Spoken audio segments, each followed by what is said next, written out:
mas às vezes também é um cansaço da alma. É ou não é verdade? Às vezes a alma da gente cansa, né? A alma, a mente, as motivações. O abraço de Deus te alcança aí, é você mesmo. O abraço de Deus alcança você, na tua situação agora, hoje.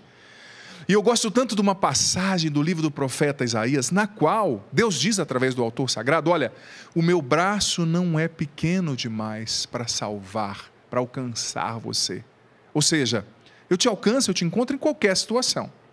Enfim, tendo colocado essa introdução para explicar um pouquinho a dinâmica do Canção Nova Abraça São Paulo, eu quero convidar você aqui, você em casa, a abrir comigo a passagem de hoje, que, diga-se de passagem, olha, essa citação bíblica é fantástica. Parabéns à equipe que separou essa passagem e deu como sugestão.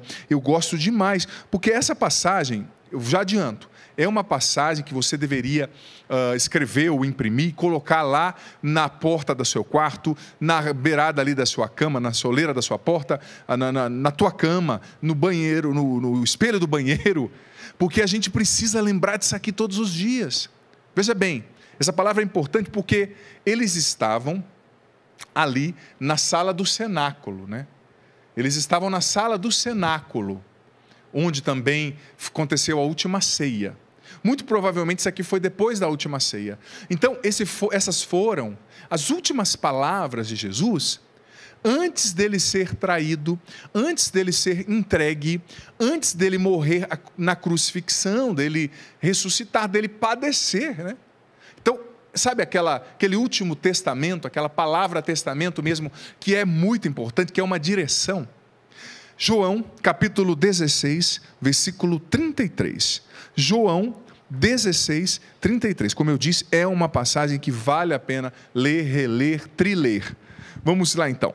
Se você puder, separe, ou se não, na sua Bíblia, ou acompanhe com o padre. Eu estou com a tradução da CNBB. Vou pedir um pouquinho mais de retorno aqui da minha voz, por gentileza.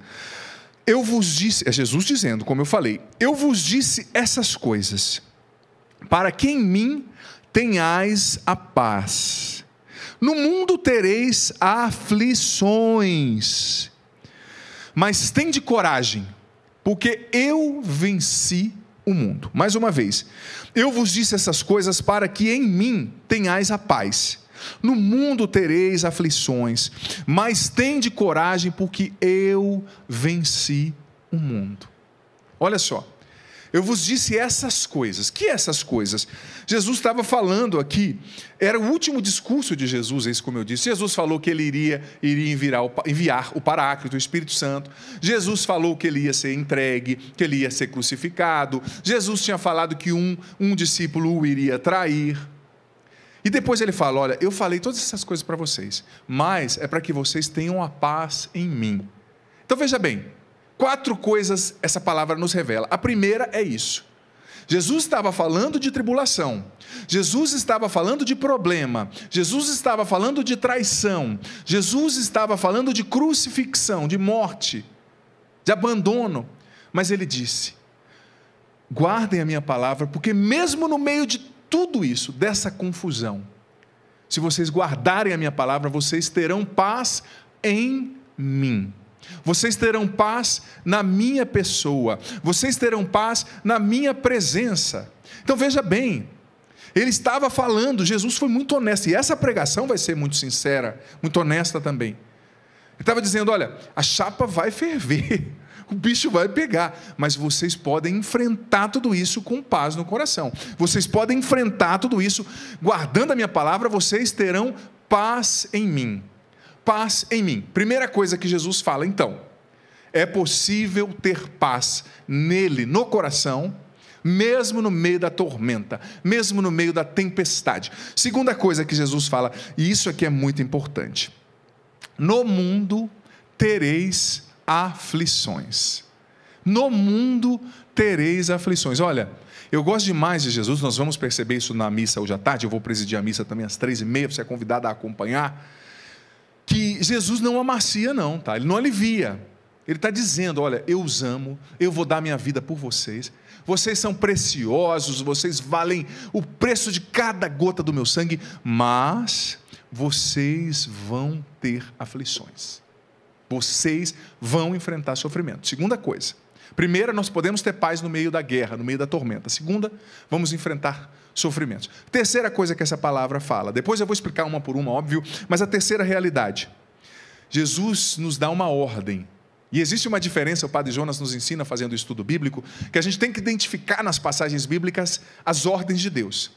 E existe uma diferença entre as sugestões de Deus, os pedidos de Deus, e entre as ordens de Deus. As ordens. Essa palavra está no imperativo, o verbo está no imperativo. Tende coragem. Tende coragem.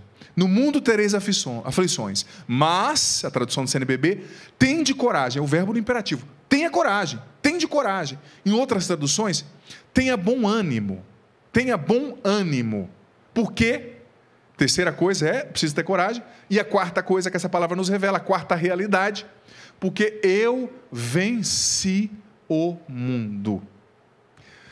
Veja bem, quando Jesus fala que ele venceu o mundo, ele estava dizendo que vocês, meus discípulos, vão vencer também. Porque aquela atitude ali era a atitude do Jesus mestre, do Jesus ensinante, professor, sabe? Ele estava ali como mestre dizendo, olha, sigam esses 3 passos, porque eu venci o mundo e vocês vão vencer também, em mim, comigo. Por quê? Porque onde está o mestre, está o discípulo. O caminho que percorre o mestre, percorre o discípulo. Então veja bem, essa palavra, João 16,33, é um caminho de salvação, é um caminho de libertação, é um caminho de sabedoria, filho, filha, para você, você mesmo, para você no meio da depressão, você enfrentando essa tempestade, você não está só, não, Deus está com você e Ele já está te levantando nesse momento, está te abraçando, está ressuscitando a fé, a esperança no teu coração. Coragem, ânimo.